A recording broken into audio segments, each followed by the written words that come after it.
Salve, salve, galerinha! Voltamos aqui para um resumão desse nosso módulo 2. Lembrando, é um módulo aí que pode ter de 15 a 20% das questões da sua prova. Um módulo tranquilo, mas que você precisa dedicar um pouquinho de atenção para garantir os pontos fundamentais e alcançar os 70% no mínimo para sua aprovação na CPA 10, com o nosso preparatório gratuito aqui da Francesca Educação Financeira. Bora lá e vamos olhar primeiro para a segurança da informação, que foi a primeira coisa que a gente falou nesse módulo de ética, regulamentação e perfil de investidor. Regulamentação específica aí relacionada à segurança da informação.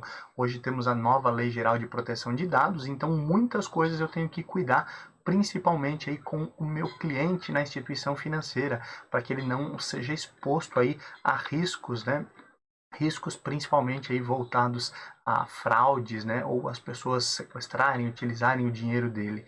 E a instituição financeira tem que prezar muito por isso, criar alguns panoramas, né, algumas ações para proteger os dados desse cliente e ter um plano de resposta e pessoas que atuem nesse sentido. E você, profissional, precisa ter um cuidado muito grande com os dados, com as informações também desse cliente. Depois nós começamos a falar sobre o conceito de lavagem de dinheiro, né? Como surgiu, por que se chama lavagem de dinheiro e da preocupação enorme que tem das instituições financeiras em relação à lavagem de dinheiro. Falamos de alguns indícios, né, de lavagem de dinheiro que não são garantias, mas que podem apontar para uma situação de lavagem de dinheiro, e ao mesmo tempo lembramos que nós temos mudanças recentes, visto que as regras também precisam ser alteradas e não dá para ter uma regra fixa olhando aí para esses indícios de lavagem de dinheiro. Depois nós vamos falar sobre o órgão máximo que cuida de lavagem de dinheiro, que é o COAF, a quem ele responde, né, o que ele faz, que ele é um órgão aí que ele também regula entidades sem um regulador oficial. Também falamos sobre as penas, né, para quem participa direta ou indiretamente de um crime de lavagem de dinheiro. Nós temos aí pena, né, que é a reclusão, e multa, não é um ou outro, sempre os dois, que pode chegar até o dobro aí do valor que foi obtido ou do valor que seria obtido essa multa, né? E o valor máximo dessa multa é 20 milhões. Também existe a possibilidade de aumento dessa multa não, mas dessa reclusão, dessa pena de um ano de um terço, desculpa, a dois terços ali, se for considerado uma organização criminosa, e o indivíduo que foi preso ali, ou que será julgado, né, em relação à participação direta ou indiretamente num crime de lavagem de dinheiro, se ele der com a língua nos dentes, se ele for aí o cara da delação premiada, contar aí para os demais, né, fizer uma cooperação com a justiça, ele pode também ter a pena reduzida, na mesma proporção, de um terço a dois terços. Não se apegue muito a cálculos, mas sim aí no conceito, que é importantíssimo para a sua prova. Depois nós falamos das fases da lavagem de dinheiro, que são três, né? COI, lembra do COI? Colocação, ocultação, integração.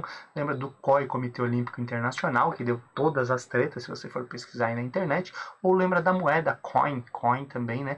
E vai ter colocação, onde eu coloco no sistema financeiro dinheiro ilícito para que ele vire ilícito depois. Tem a ocultação, que eu transfiro normalmente esse dinheiro para paraísos fiscais, ou eu pego e mando para várias contas, depois para outras várias contas e saco esse dinheiro aí rapidamente para dificultar o registro e o acompanhamento desse dinheiro. E a integração, que é onde eu coloco esse dinheiro que era ilícito, agora de forma lícita, né? Através de patrimônio, né? Comprando imóveis, comprando empresas, mostrando que esse dinheiro vem do lucro de empresas de fachada e etc. Depois nós falamos aí do Siscoaf, né, que deve haver a informação lá para o Siscoaf um dia útil depois ali, em até um dia útil depois que você descobriu ou que você suspeitou de um cliente aí por lavagem de dinheiro, que não só as instituições financeiras, mas empresas que comercializam joias, imóveis e bens de luxo também precisam comunicar algumas situações ao COAF. A primeira delas é qualquer transação em espécie acima de 50 mil, também as movimentações acima de 2 mil eu preciso registrar o CPF ou o CNPJ, e o registro das informações que eu preciso deixar por muito tempo, ali pelo menos 10 anos, né, nas operações acima de 10 mil. Isso é importante quando olhamos para a lavagem de dinheiro. Depois a gente reforçou aqui no nosso bate-papo, que hoje em dia não tem receita de bolo para falar de lavagem de dinheiro, que cada instituição tem que olhar os seus clientes e o risco potencial desse cliente em relação à lavagem de dinheiro e assumir algumas ações ali para prevenir a lavagem de dinheiro. Aí falamos de alguns termos, né, que são utilizados hoje para alcançar esse melhor entendimento, o KYC, KYE e o KYP. E se você não lembra, volta lá para as aulas que é tranquilinho, muito bom aí para você reforçar esse assunto. Depois disso, nós vamos falar aí das PEPs, né, das pessoas expostas politicamente ou pessoas politicamente expostas. São aquelas pessoas com risco maior de se envolverem aí com crimes de lavagem de dinheiro, né? Não quer dizer que elas sejam corruptas ou que irão se envolver, mas são pessoas com nível maior de atenção e informamos quem são as PEPs, as pessoas politicamente expostas, e até quanto tempo ela é considerado PEP. Depois relaxamos um pouquinho, porque o tema de lavagem de dinheiro é mais tenso, e fomos falar de ética profissional, a venda casada, o que é venda casada, o que é venda promocional, a diferença entre uma delas, lembrando que uma é proibida, a outra é permitida. E aí nós continuamos o tema ético na questão de distribuição de fundos, de ativos, né? Manter elevados padrões éticos, a Anbima fala sobre isso, né? Concorrência leal, falamos aí sobre o material de divulgação, a importância de quando eu faço distribuição de fundos de investimento, eu reforçar aí as datas de aplicação e resgate, a tributação, risco do produto, se eu estou pagando alguma taxa a mais. E aí, para finalizar, a gente começou a falar de API. API é a análise de perfil de investidor, o suitability, é muito gostoso estudar isso, onde eu vou entender o perfil do meu cliente em relação aos investimentos. Para isso eu utilizo algumas informações de idade, necessidade do recurso, liquidez que ele precisa e risco que ele está disposto a assumir para alcançar o objetivo. E aí a gente lembrou aí que tem 3 frentes principais que podem ser cobradas na prova quando eu falo do API.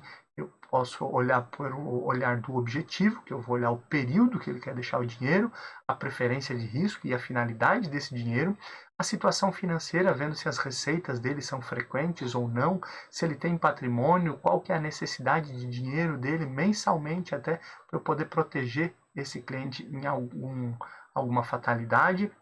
E olhamos depois pelo prisma do conhecimento. O que ele conhece, no que ele já aplicou, qual a formação, onde ele trabalha ou já trabalhou, isso tudo pode mexer aí com essa questão do API, da análise de perfil de investidor. Olhando ainda para a API, a gente reforçou que não dá para recomendar nenhum tipo de investimento sem API preenchido. Tem algumas exceções que a gente vai falar no futuro e a obrigatoriedade de renovar, né, de atualizar esse API a cada 24 meses, ou seja, 2 aninhos, não dá para passar mais do que esse tempo. Falamos que investidor pessoa jurídica não precisa preencher API, investidor qualificado também não, e um cliente de um investidor profissional, né, um cliente de alguém que o cliente que tem uma carteira administrada por um profissional autorizado pela CVM, ou seja, um investidor profissional, esse indivíduo também não precisa de um API, de uma análise de perfil de investidor, porque ela tem alguém que conhece muito olhando e administrando essa carteira. Esse é o conceito final de API. Percebam aí que nós temos muito assunto ainda nesse módulo 2, mas é um assunto tranquilo, é gostoso de estudar e o módulo 3 vai ser ainda mais gostoso. Espero nas próximas aulas para a gente continuar o nosso bate-papo e espero aí o seu like, o seu comentário e a sua inscrição aqui no canal da Francesca Educação Financeira.